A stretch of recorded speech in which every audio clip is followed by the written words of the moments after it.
नमस्कार दोस्तों, मैं हूं नीतेश और स्वागत है आप सभी के अपने चैनल नीतेश टेक टिप्स में। दोस्तों, जे की ओर से काफ़ी बड़ी अपडेट आ रही है। जो आप लोगों को 2 टर्म में एग्जाम होने वाला था, अब वो एक ही टर्म में होने की बात हो रही है। तो आइए हम लोग डिटेल से जानते हैं कि क्या होने वाला और क्या नहीं होगा। तो इस पेपर में एक अपडेट आया हुआ है, तो मैं आप लोगों को इसको अच्छी तरह से पढ़ के सुनाता हूँ। फर्स्ट में लिखा हुआ है 2 टर्म की परीक्षा छात्रों के हित में या कोई और खेल। उसके बाद क्या लिखा हुआ है इस स्कूली शिक्षा में, झारखंड में 8वीं से 12वीं की परीक्षा के 2 टर्म में होने जा रही है। यह छात्रों के हित और है और या फिर कुछ और। दावा तो किया जा रहा है कि ये 2 टर्म में परीक्षा लेने की परीक्षार्थियों का बोझ कम होगा और एक बार में आधे सिलेबस का आसानी से वे परीक्षा दे सकेंगे। लेकिन 2 टर्म में परीक्षा होने से सरकार को खर्च भी दोगुनी होगा। सही बात, अगर 2 टर्म में एग्ज़ाम होती है तो सरकार को दोगुनी भी खर्चा होगी। इससे कमीशन का खेल भी बढ़ेगा। 8वीं से 12वीं के करीब में 18 लाख छात्र छात्राएं पढ़ते हैं। 2 टर्म में की परीक्षा के लिए प्रश्न पत्र और उत्तर पुस्तिकाएँ दोगुनी करनी होगी। मूल्यांकन में शिक्षकों को 2 बार लगाना होगा। सही बात है, अगर 2 बार एग्ज़ाम होगा तो उसका जो प्रश्न पत्र है और जो चेक होगा उसमें भी आप लोग को जो शिक्षक होंगे चेक करने वाले उसको 2 बार लगाना होगा। परीक्षा के केंद्र बनाने होंगे, प्लस उसका जो अगर जहाँ पर चेक होगा वहाँ पर केंद्र भी बनाया जाएगा, जिससे काफ़ी खर्च बढ़ेगा। उसके बाद जो खर्च एक परीक्षा में होता था वो 2 परीक्षा में से। सही बात है, जो एक परीक्षा में जो खर्च होता था वो 2 टर्म में लगेगा। मान लो अगर कहीं पर अगर ₹1 खर्चा होता होगा तो अगर वही काम अगर 2 बार हो तो ₹2 खर्चा होगा। अगर वो ₹1 कहीं और लगाया जाए तो काफ़ी अच्छा हो जाएगा हम लोग का स्कूली शिक्षा के ऊपर। तो ये एक तरह से अगर एक ही बार एग्ज़ाम हो तो वही सही है। उसके बाद क्या है, बता दें कि झारखंड में एकेडमिक काउंसिल ने CBSE की दर्ज पर 2 टर्म की परीक्षा लेने पर मॉडल अपनाया था। जो CBSE का जो 2 टर्म हुआ था 21-22 में, क्योंकि उस टाइम कोरोना था, में इसका निर्णय हुआ था। तारीख की तय की गई थी लेकिन परीक्षा नहीं हो सकी। दोनों टर्म की परीक्षा 2022 में एक साथ ही ली गई थी। मैट्रिक व इंटरमीडिएट के साथ 8वीं, 9वीं व 11वीं से लागू किया गया। 2022 की सत्र स्थिति में सामान्य होने के साथ CBSE समेत देश के अन्य बोर्ड जिसने 2 टर्म में परीक्षा लेने का मॉडल तय किया गया था, मतलब और भी बोर्ड 2 टर्म में परीक्षा लेने का तय किया गया था, उसे वापस ले लिया।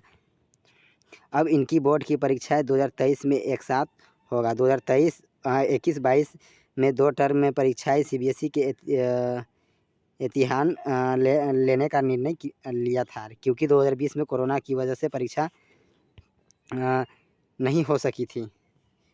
उसके बाद क्या है, परिणामों के आधार पर छात्रों को प्रमोट किया। तो जो पिछले जो परिणाम था उसके आधार पर प्रमोट कर दिया गया था। आप लोगों को भली बात ही पता होगा। 2 टर्म की परीक्षा उद्देश्य था कि अगर एक टर्म में परीक्षा लेते हुए दूसरे टर्म की परीक्षा कोरोना या फिर कोई कारण से नहीं हो पाता था तो एक टर्म के आधार पर परिणाम जारी कर सकते। सही बात है, अगर मान लो अगर एक टर्म का एग्ज़ाम लिया उसके बाद फिर से कोरोना आ गया तो फिर 2 टर्म का तो एग्ज़ाम ले नहीं पाएगा दूसरा एग्ज़ाम।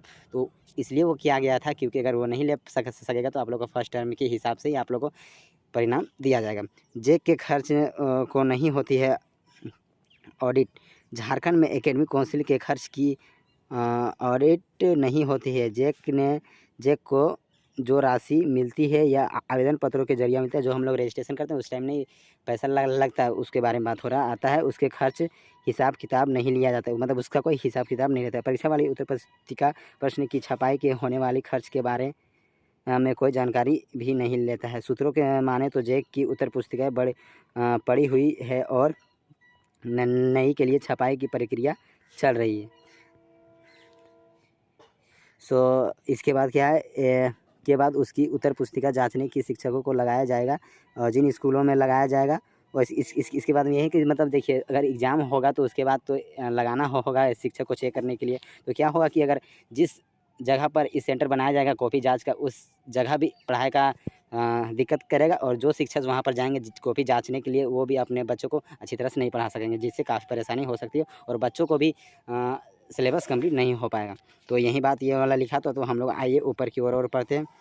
उसके परीक्षा के फ़ायदे यहाँ पर लिखा हुआ है। आधा सिलेबस पढ़ के 2 बार परीक्षा देनी होगी, मतलब आधा ही, जैसे पूरा बुक पहले पढ़ना पड़ता था, लेकिन 2 टर्म में होता था तो हाफ कुछ चैप्टर फर्स्ट टर्म में, कुछ चैप्टर सेकंड टर्म में। तो क्या होता था कि थोड़ा-सा बच्चों का हेल्प मिलता था कि वो आधा-आधा पढ़ के जाए। और दूसरा में परीक्षार्थियों को परीक्षा का दबाव कम होगा, तो मतलब दबाव कम पड़ता था क्योंकि आधा ही पढ़ के जाना पड़ता था। पहले टर्म में ज़्यादातर प्रश्न ऑब्जेक्टिव होते थे और ज़्यादातर जो क्वेश्चन होते थे वो ऑब्जेक्टिव होते थे। दूसरे में ऑब्जेक्टिव और सब्जेक्टिव सवाल होंगे, मतलब जो दूसरे टर्म में होता था उसमें ऑब्जेक्टिव सब्जेक्टिव दोनों सवाल होते करते थे। और परीक्षा के जो नुकसान है, परीक्षार्थी कर रहे हैं पहले टर्म की तैयारी, कई क्लास में नामांकन जारी, तैयारी की अधूरी। मतलब क्या होता है कि परीक्षा के टर्म में तैयारी कर रहे हैं, उसके बाद फिर कई क्लास में नामांकन जारी भी है और तैयारी अधूरी भी है। और सीबीएसई मॉडल वापस होने की संभावना, जो सीबीएसई का जो मॉडल वापस होने की संभावना है। ऐसे में अगली क्लास की छात्राओं पर बढ़ेगा दबाव, मतलब जो अगली कक्षा में उन लोग का तो हो नहीं पाएगा अच्छी तैयारी, तो उन लोग का दबाव पड़ सकता है। सीखने की जगह सिलेबस होंगे पूरी। और उसके बाद क्या है, 18 अक्टूबर में राजभवन में समक्ष होंगे, देंगे धारणा। रांची विरहित संघर्ष मोर्चा 8वीं से लेकर 12वीं तक 2 टर्म में होने वाली परीक्षा के विरोध किया गया है। मतलब जो आप लोग 2 टर्म में परीक्षा होता है उसका विरोध किया गया है। मार्च में मोर्चा में राज्य सरकार ने सरकार के हर कक्षा की एक वार्षिक परीक्षा लेने की अपील की है। वही वित्त रहित शिक्षक संस्थान अधिग्रहित करना या अनुदान देने की भी मांग की है। इसके लेकर शिक्षक व शिक्षकेतर कर्मी 18 अक्टूबर से राजभवन में समक्ष महाधारणा देंगे। थोड़ा सा छोटा है, उसमें पढ़ने में दिक्कत हो रहा है, तो आप लोग उसको थोड़ा अच्छी तरह से देख लीजिएगा। रांची सर्वोदय बाल निकेतन उच्च विद्यालय में मंगलवार को मोर्चा, जो विद्यालय मतलब 18 तारीख का मंगलवार के दिन उसमें मोर्चा निकाला जाएगा। रास्ते से बैठक होगा, निर्णय लिया जाएगा कि बैठक वित्तग्रहित संगठित संस्थानों के प्राचार्य प्रधानाध्यापकों के आंदोलन की रूपरेखा तय की। उसके बाद यहाँ लिखा हुआ है, कोरोना में ही 2 टर्म की परीक्षा लेने का निर्णय लिया गया था। अन्य बोर्ड अगर एक टर्म में परीक्षा ले रहे हैं तो उनके दिखाव लेते हैं। अधिकारियों संग बातचीत कर जल्दी फैसला होंगे। जगन्नाथ महतो शिक्षा मंत्री जो हम लोग का झारखंड का है।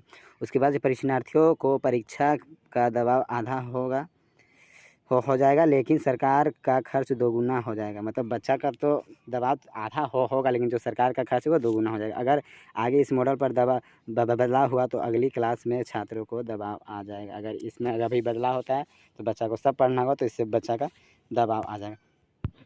सो गैस यही था अपडेट, जो थोड़ा सा आप लोगों, लेकिन जो आप लोग का सिलेबस मिला उसमें आप लोग का तैयारी करते रहिएगा।